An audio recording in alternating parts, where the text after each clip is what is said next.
జనసేన అధ్యక్షుడు పవన్ కళ్యాణ్ గారిని కలవటం జరిగింది.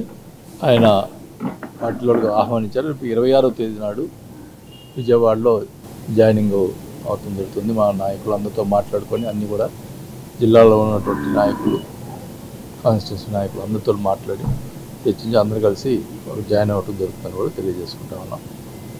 మరి పవన్ కళ్యాణ్ గారు మొదటి నుంచి కూడా వ్యక్తిగతంగా నా మీద మంచి అభిప్రాయం ఉంది. 2-3 మీటింగ్లో కూడా వైఎస్ఆర్ పార్టీలో బాలినేని శ్రీనివాసరెడ్డి వాళ్ళు కొంతమంది వాళ్ళు మంచి వాళ్ళు ఉన్నారని చెప్పి కూడా 2-3 సార్లు ప్రస్తావించడం జరిగింది.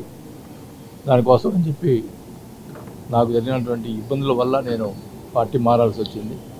ఆల్రెడీ మనం చెప్పాను.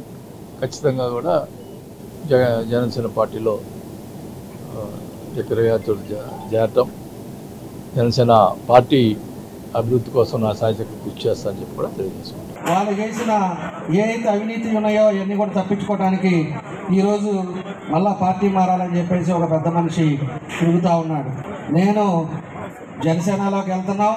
జనసేనలోకి వెళ్ళిన తర్వాత మా కేడర్ కానీ ఏదైనా ఎమ్మెల్యే అంటే ఎమ్మెల్యేనే, మా వాళ్ళకి ఏదైనా ఇబ్బంది జరిగితే నేను అధిష్టానికి కంప్లైంట్ చేస్తానంటాడు. అంటే అప్పుడే స్టార్ట్ చేశాడు.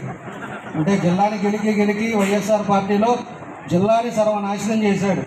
ఈ పెద్ద మనిషి ఒకసారి అన్నాడు, తెలుగుదేశం పార్టీ అనేదే లేకుండా చేస్తా జిల్లాలో అన్న పెద్ద మనిషి ఈరోజు ఆ వైఎస్ఆర్ పార్టీని కూడా వదిలేసి ఈరోజు ఆయన దిక్కు దివానా లేకుండా ఈరోజు జనసేన పార్టీలో ఆయన మోపుడు కనుక్కోవడానికి ఈరోజు వైఎస్ఆర్ పార్టీలో చేరుతా ఉన్నాడు.